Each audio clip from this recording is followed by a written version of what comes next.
मधुसूदन, तुम बार बार इस बात पर जोर दे रहे हो कि मन पर पूरी तरह काबू पा लो तो मुक्ति के द्वार खुल जाएंगे, परंतु मन को वश में करने का कोई सरल साधन भी है? साधन तो अवश्य है, सरल भी है, परंतु बड़ा दुष्कर भी है। सरल भी, दुष्कर भी, इसका क्या अर्थ है केशव?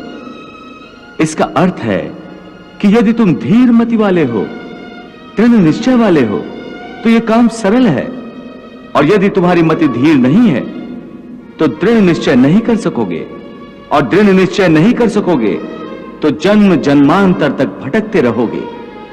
यह दृढ़ निश्चय कैसे हो सकता है? विश्वास से। किसमें विश्वास से?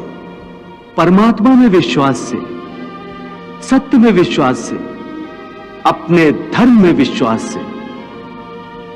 जब अपने धर्म अर्थात कर्तव्य को जान लोगे तो फिर दृढ़ निश्चय होकर अपने धर्म पथ पर, अपने कर्तव्य पथ पर आगे बढ़ोगे। फिर तुम सुख दुख, हानि लाभ, जय पराजय को एक जैसा ही समझकर अपने पथ से डगमगाओगे नहीं।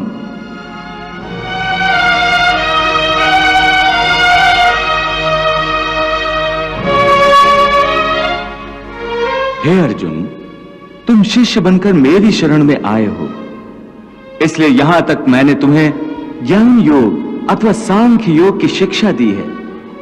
अब मैं तुम्हें कर्म योग के विषय में वो गूढ़ विधि बताऊंगा जिसके द्वारा तू कर्म करता हुआ भी कर्म के बंधनों से मुक्त रहेगा। सुख दुखे समे कृत्वा लाभा लाभो जया जयो ततो युद्धाय युजस्व नैवम पापम अवाप्स्यसि। इस प्रकार सुख दुख, लाभ हानि, जय पराजय अथवा हार जीत को एक समान समझकर केवल इसलिए युद्ध करो क्योंकि इस समय युद्ध करना तेरा कर्तव्य है। और यदि इस मानसिक वृत्ति से इसे अपना धर्म समझकर युद्ध करोगे तो तुम्हें उसका पाप नहीं लगेगा। ये क्या कह रहे हो केशव कि युद्ध करके पाप नहीं लगेगा? युद्ध में तो इतनी हिंसा होगी, लाखों प्राणियों की हत्या होगी, फिर मनुष्य उसके पाप से कैसे बचेगा? यदि कोई भी कार्य निष्काम कर्म योग की रीत से किया जाए तो ना उसका पाप लगता है और ना उसका पुण्य मिलता है। निष्काम कर्मयोग? हां, निष्काम कर्म योग। ये कौन सा योग है माधव जो मनुष्य को पाप और पुण्य दोनों से मुक्त कर देता है? ये एक गूढ़ विद्या है पार्थ। जो इसके रहस्य को समझ लेता है वो इस संसार में रहते हुए भी, संसार के सारे कर्म करता हुआ भी कर्म फल के बंधन से मुक्त रहता है। ये बड़ी अनोखी बात कर रहे हो केशव। मेरी बुद्धि अभी तक इसको ग्रहण नहीं कर रही। क्योंकि तुम्हारी बुद्धि पर अभी तक आसक्ति का पर्दा पड़ा हुआ है, और जो निष्काम कर्मयोग मैं बता रहा हूं उसकी बुनियाद ही निरासक्ति के आधार पर रखी गई है। हे अर्जुन, इस निरासक्ति योग को समझ लोगे तो तुम्हारे जीवन में पूर्ण शांति आ जाएगी। हे माधव, इस योग की साधना कैसे करते हैं? इस योग के नियम क्या हैं?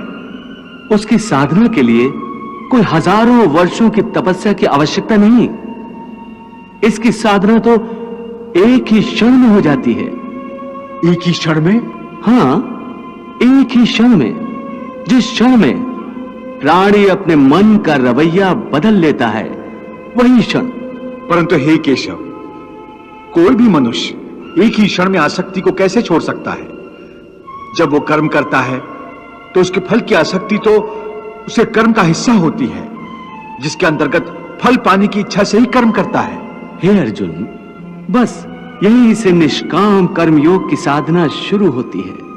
अर्थात तुमने कहा कि प्राणी फल पाने की इच्छा से ही कर्म करता है, परंतु निष्काम कर्मयोग यह सिखाता है कि फल पाने की इच्छा से नहीं, बल्कि अपना कर्तव्य पूरा करने के लिए अपने धर्म का पालन करने के लिए कर्म करो। फल पर भरोसा रखकर कर्म मत करो, क्योंकि फल पाना तुम्हारे हाथ में नहीं, तुम्हारे अधिकार में केवल कर्म करना ही है। कर्मण्येवाधिकारस्ते मां फलेषु कदाचन मां कर्म फल हेतुर्भूर्मा ते संगोस्त कर्मणि। हे पार्थ, तुम कर्म कर सकते हो, कर्म करने का संकल्प कर सकते हो, परंतु इसका फल पाना तुम्हारे हाथों में नहीं है। हे मधुसूदन, मैं जिस काम का संकल्प करूंगा वो काम तो मैं करूंगा ही। जब भोजन करने का निश्चय करके बैठूंगा तो निवाला उठाकर मुंह में रखूंगा ही, तभी तो उसे खाऊंगा।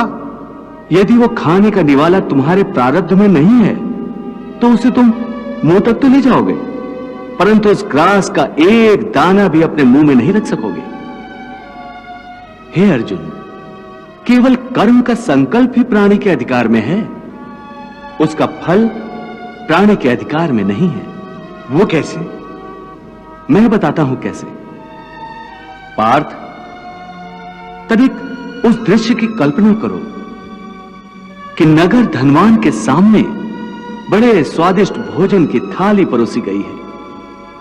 थाली सोने की है, गर्मा गर्म व्यंजन भरे हुए हैं, जिन्हें देखकर वो बहुत प्रसन्न हो रहा है कि प्रारब्ध में न हो तो मुंह तक पहुंचकर भी निवाला छिन जाता है। परंतु हे अर्जुन, इस उदाहरण का यह अर्थ भी नहीं है कि तुम सब कुछ प्रारब्ध पर छोड़कर स्वयं अकर्मण्य हो जाओ। याद रखो, मैंने कहा है मां कर्म फल हेतुर्भु माते संगोस्तु कर्मणि।